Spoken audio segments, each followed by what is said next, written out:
Es-tu prêt pour le chapitre 3? Donc, on aura une question en plusieurs parties. Je vous dis que le côté AB de votre triangle est parallèle au côté DE. Prouve que le triangle ABC est semblable au triangle DEC. En premier, je vous rappelle qu'est-ce qu'on avait vu. C'est que pour prouver qu'on a deux triangles semblables, on doit soit avoir comme condition CCC, ACA ou CAC. Je rappelle aussi que quand je parle de AA, mais c'est que j'ai deux paires d'angles qui sont identiques dans les deux. Dès qu'on a deux paires d'angles, il est facile de prouver que le troisième angle est le même. Donc, aussi, la condition CAC, qu'est-ce que c'est? C'est deux triangles qui ont un angle isométrique compris entre des côtés homologues de longueur proportionnelle. Ils sont semblables. Qu'est-ce que c'est en gros? C'est comme ceci. J'ai l'angle droit, l'angle ABC, j'ai l'angle droit DEF. Je fais la division des côtés semblables ensemble. Donc, 3,8 divisé par 1,9, ça donne 2. Et 2 divisé par 1 donne 2. On peut aussi y aller directement avec les trois côtés CCC. Lorsque je fais les divisions comme ici de 8 par 3,2, de 4,5 par 1,8, de 5 par 2, on obtenait 2,5 partout. Donc, on va commencer à démontrer que nous avons deux triangles semblables. Je rappelle que l'hypothèse, c'est vous regardez votre dessin et vous m'écrivez tout ce que vous connaissez sur la figure, soit en données, soit en angle, soit directement sur le triangle. La seule chose qu'on connaisse ici, c'est vraiment que le côté AB est parallèle au côté DE. C'est la seule chose qu'on connaît pour l'instant. On doit aussi faire une conclusion. La conclusion ici, c'est carrément la question. Donc, le triangle ABC est semblable au triangle DEC.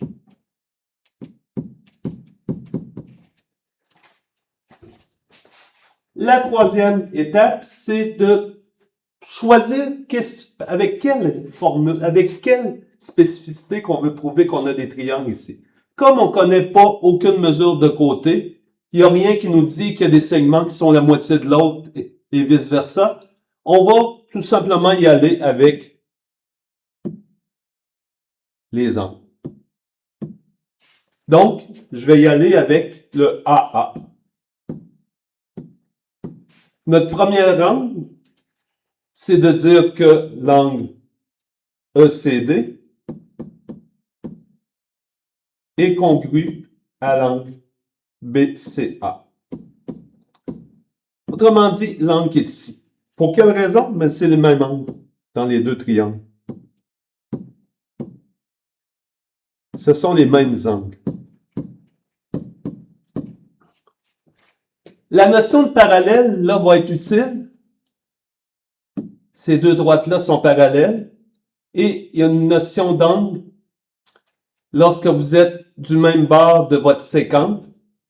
Une à l'extérieur, une à l'intérieur. On appelle ça des angles correspondants. Donc, l'angle CED va être congru à l'angle CAB. Deux angles correspondants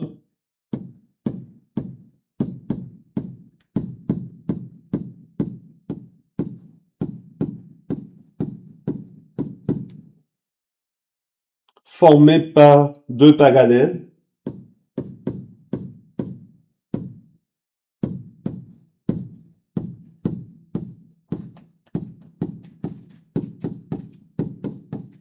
Sont congrus.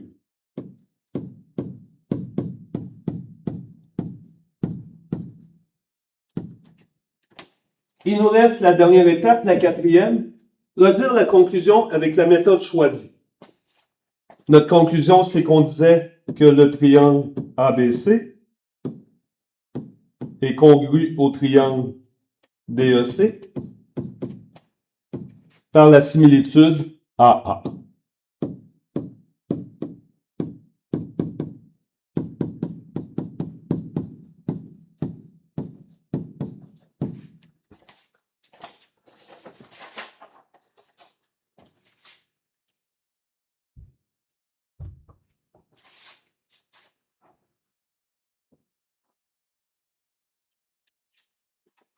Maintenant que tu as prouvé que les deux triangles sont semblables, trouve la valeur de x. Donc, lorsque tu dois déterminer des mesures dans tes triangles semblables, on fait toujours des proportions avec un produit croisé. C'est vraiment plus facile si tu dessines tes triangles dans le même sens. Ou de tout simplement redessiner vos triangles à côté. Je vais prendre le grand triangle, le petit triangle. Qu'est-ce qu'on connaît dans le petit? Je connais le petit côté. Et quand je regarde le grand ici, ça va être 6 plus x. Je connais 4 avec celui-ci, je connais 10 ici aussi. Donc, j'effectue mon rapport et proportion. Je vais comparer 4 avec 10.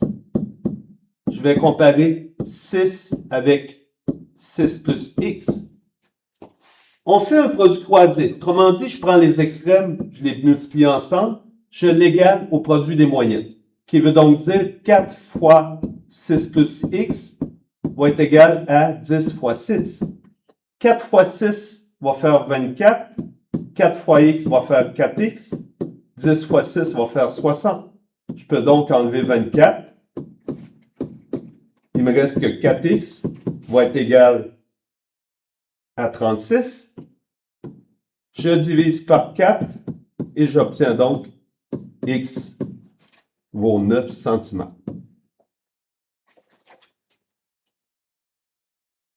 Donc, en gros, trouver les hypothèses, trouver la conclusion, trouver avec quelles conditions minimales qu'on doit prouver, et on trouve la bonne proportion et on la résout.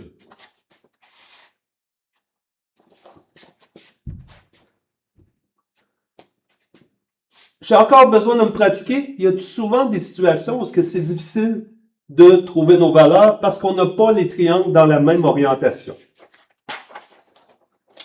Je vais redessiner, dans le fond, c'est que je veux le triangle ABC, le grand triangle au complet, puis je veux le comparer avec BCD.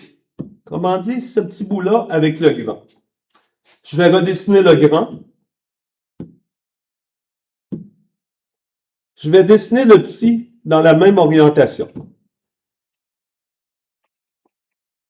Je prends le grand côté du grand. Qu'est-ce que je constate? Qu'est-ce que je connais pas? Ben, c'est x plus 15. Mais pour les besoins de la cause, je vais l'identifier comme x. L'hypoténuse, le plus long côté du petit triangle, c'est la mesure qui était ici, 30. Dans le grand triangle, je connaissais aussi le 30, qui est le côté plus intermédiaire. Et le côté intermédiaire du petit triangle, ben, c'est 15. Donc, maintenant, je peux comparer ensemble. Je peux y aller avec 30 que je compare avec 15. X que je compare avec 30. Je fais mon produit croisé, qui veut dire 30 fois 30 divisé par 15. Et j'obtiens que mon X, c'est 60 cm. Mais on n'oublie pas une chose, 60 cm, mais c'est tout ça. Moi, ce que je veux trouver, c'est juste lui ici. Donc, 60 moins 15 va nous donner 45 cm.